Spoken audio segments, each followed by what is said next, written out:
Welcome to my YouTube channel. I am so excited to be here and finally getting my stuff out onto YouTube. I swear I have tried to record an intro episode 6 or 7 times, and I have let my perfectionism get the best of me and never put it out there. So this time I promised myself I'm just going to take messy action and take my own advice and just put something out there, because for those of you guys who don't follow me yet, most of my content is on Instagram, and I find that it's just too short to get across a lot of the nuance and complexity in some of the bigger topics, especially when it comes to complexity with fitness goals, body image, mindset. It's just not enough space to actually be able to discuss those things properly, and maybe just a little bit less personal. So I wanted to start off by sharing a little bit more about who I am and my own history with fitness and health, and what got me to the place of coaching women and doing what I love now. I've been a coach for almost 20 years. I started in 2007 with my first fitness certification, finishing and becoming fully certified in 2008. And I did that actually because I was in a place where I was really unhappy with my own body. And I felt like no matter what I tried, I just could not make things stick. I could not influence the change I wanted to. I had no idea how to understand nutrition and working out, although I had been an athlete growing up.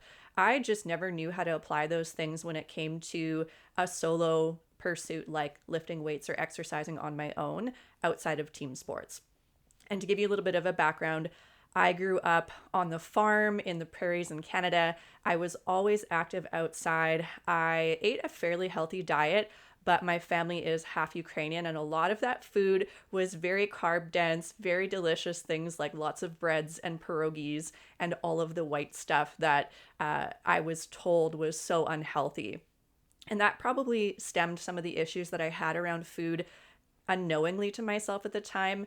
But I just remember being in my high school years doing like hundreds, if not thousands, of crunches in my room, desperately wanting to lose weight and get a six pack, because I was gaining weight really rapidly and going through a lot of ups and downs, and I couldn't quite understand how to make more change. And I was grasping at straws trying to influence all of these things at once.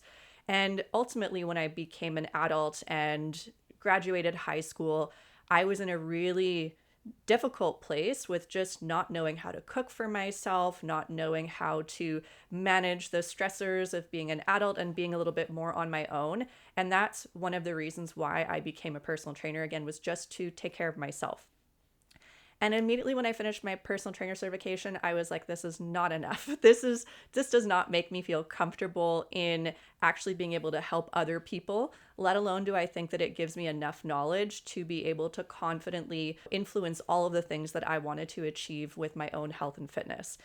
So after that, I decided to apply for university and continue my studies. And I studied sport health and physical activity, focusing on exercise science, nutrition, anatomy, physiology, all of the things that would be important in understanding the human body.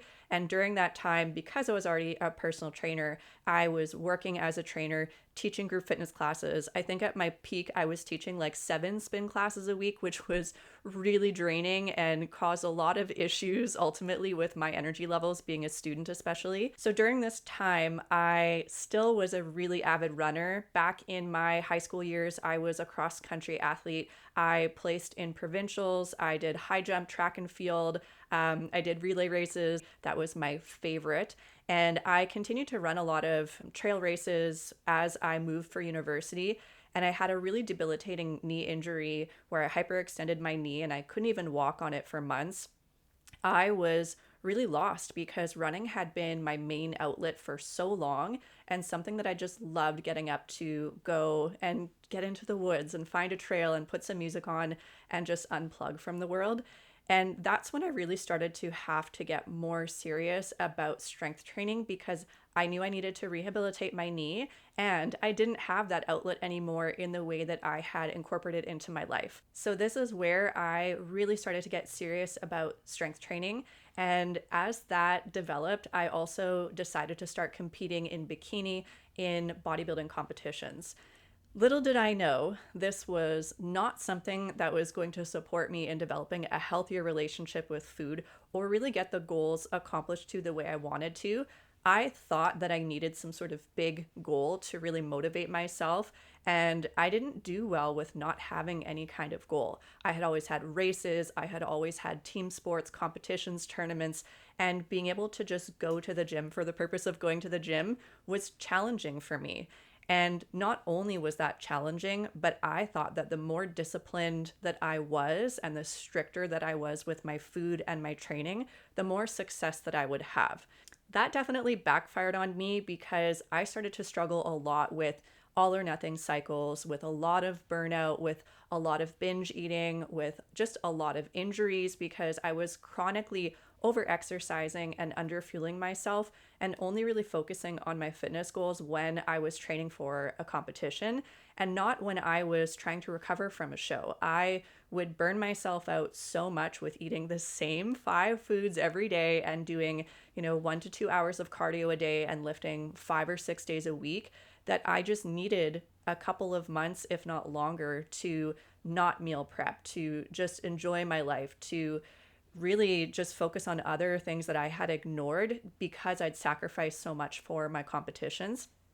And it just got worse and worse as I continued to damage my hormonal health and metabolism by chronically competing for shows and chronically dieting for so long. So I got to this place eventually where I felt like I had repeated this cycle and I had gone through getting super stage lean to gaining the weight back and then some, and done this over and over and over to the point that I felt like no matter what I did, my body wouldn't change. I was struggling with sticking to 1,500 calorie diets. I didn't feel like I looked like I lifted. And at this point, I had been a trainer for over 7 years and I had been competing for just as long, almost.